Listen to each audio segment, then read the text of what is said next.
Hello, world of YouTube. My name's Ella Rose. I'm 19, and I'm starting this book review blog thing, a gathering of interwebs and invisible people, because you're invisible to me, I can't see you. Because I am in college for creative writing, a BA, it's focused on fiction, and I really just love books. And I don't really have a lot of people to talk to them with, so I figured what better place to do this than the internet? So here I am. So my book title of choice today is The City of Bones. Now, I've been procrastinating on reading this book for a few years. It's not because I heard it was bad or I got bad reviews on it. In fact, I've had a lot of people recommend that I read it. It's more the fact that it's been really popular and they are making a movie off of it. Now, I don't know if you guys are aware of what happens to books that become movies. They blow up for me. I rather just enjoy a book without the fans and all the critiques and the skepticism. So it was my intent to avoid this book. But my friend put a sample of it on my Kindle, and I was at work and I was bored and I started to read it. And the sample ended with a hook. And I hate hooks. I hate endings like that. And the book was only 99 cents on my Kindle, so I ended up buying it. And I'm glad I did, and I don't know why I've avoided this series for so long. So, to summarize, the MC, main character, Clary, lived a normal life with her overly protective mother for 15 years until one day she goes to a club and sees someone get killed.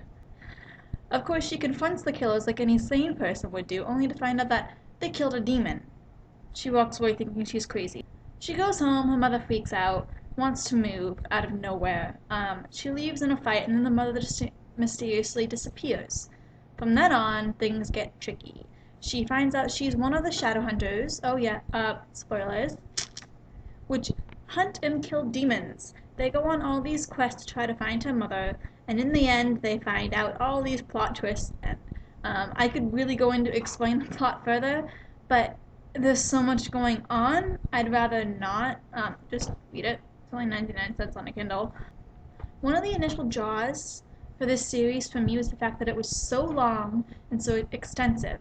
I really dislike books that just start and stop in one book or two books. 3 books, okay, you caught my interest for a while, but just 1 to 2 series books kill me because I love books and I want them to continue.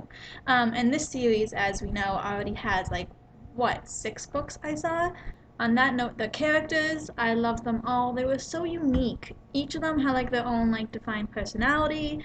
I feel like they all had their little character arc thing going around, especially, the Clary, Jace, Simon, Alec. Am I the only one? Oh, I love Jace. It's just not his hot persona, his mysterious past, and his tendency to be a jackass that I find attractive.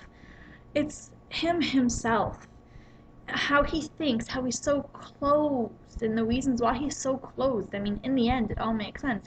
Valentine raised him. I mean, he was beaten as a child. He killed his pet. I mean, growing up like that, I can only imagine that one would try to close themselves off from feeling emotions. He's like a shell, a nutshell that I want to crack open and I want to eat. Well, maybe not eat, because he is on paper, and paper kind of tastes bad. But still, he intrigues me. I want to know more. I want to know about Clary's mother. I want to know more about the truth. You can't really tell what's true and what's fake at the moment. It's all kind of just hidden, interwoven. Yeah, that word. I mean, that was only book 1. And there are plethora of other books coming and are already out, so I can only imagine the future plot twists that are going to happen, and this intrigues and excites me as a reader. I love the plot, I love the feel of mystery, and I loved where it brought us. My only problem with the plot was it took a lot of easy ways out.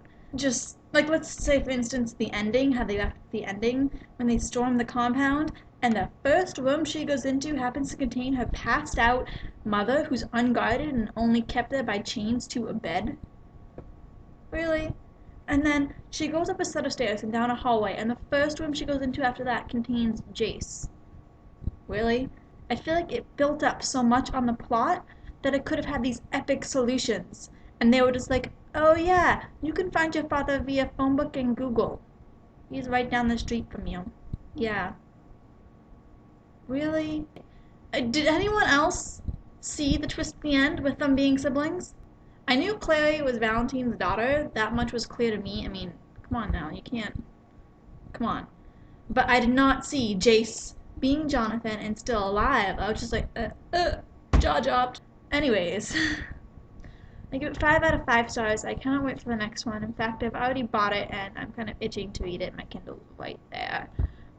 So, have an amazing day. Happy readings, YouTubers. Kittens. I just had one fall off a table. That was a really high table.